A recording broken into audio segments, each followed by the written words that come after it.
I have here my layout for my challenge for you, and that is to rip a photo into 3 or more pieces.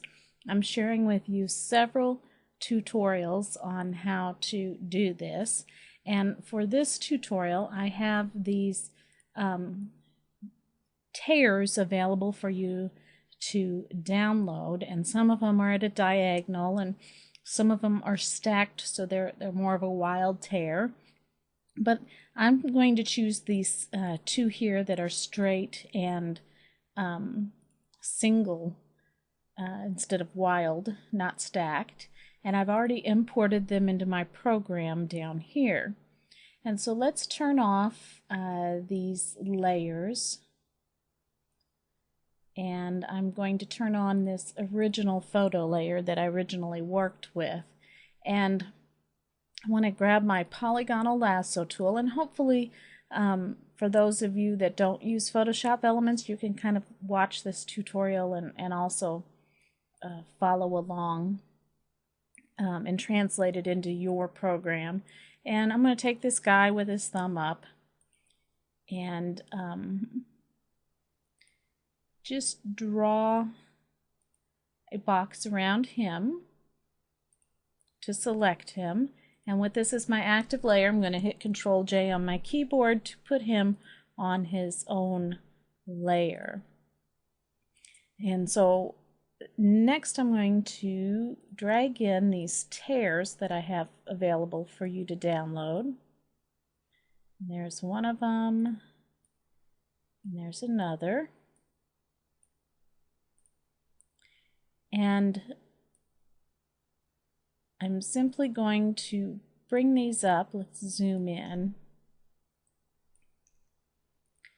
And turn them and place them along the edges of this photo.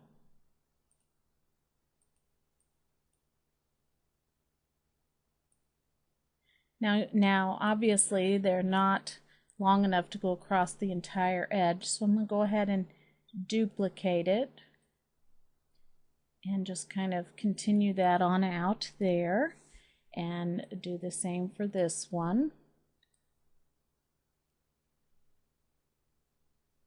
Then I'm going to continue to duplicate and put it along all of the edges and turning them as need be.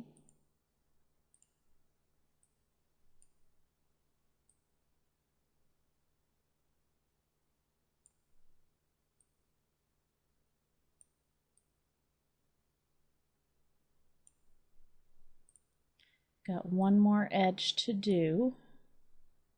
Did I duplicate that? Oh, slip of the mouse.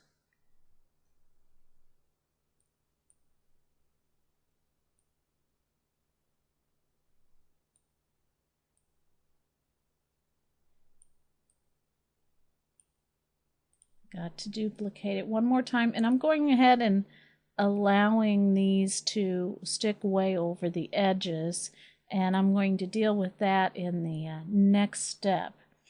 Now you could go ahead and select each layer, and like for instance this layer, and you just grab your eraser tool. Let's put it back to a default eraser,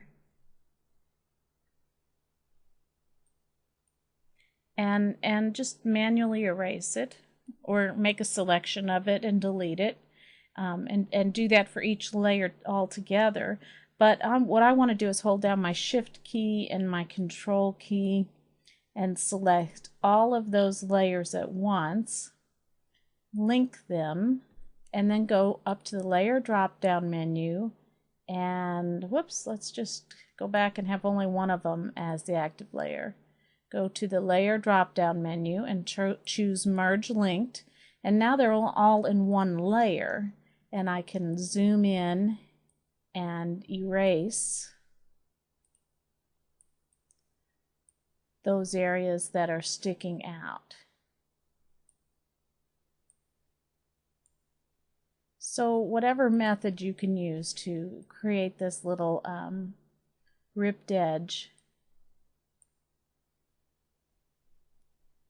And there you see I have a ripped edge. Now what I want to do is, you can watch in the other tutorial. Well, you can see my bounding box goes way out here. That must mean I have something out there I didn't erase. Fix that. There we go. I want to move this below my photo layer, and well, actually it doesn't look too bad above it either, but I want to move it below, and you can see that now this is a straight edge here. It doesn't look like the photo's really ripped. It just looks like the photo's setting on top of some kind of frame. And I'm going to make this photo layer invisible so I can see where I'm working. And I'm going to make the frame, the ripped frame layer as the active layer.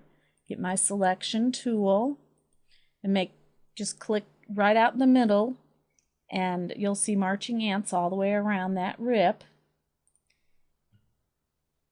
I'm going to make my photo layer the active layer, so now you can see how it's the selection is jaggedy inside the photo.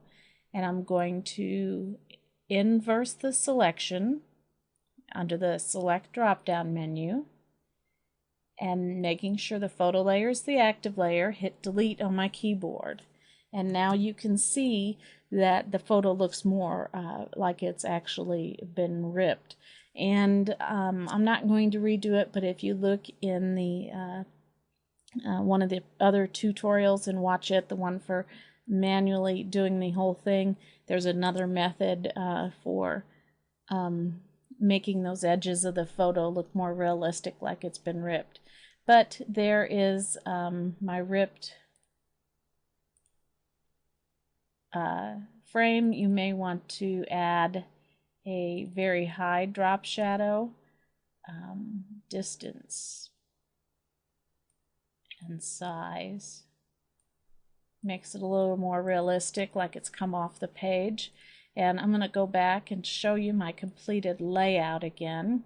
Here are all my torn pieces on my layout.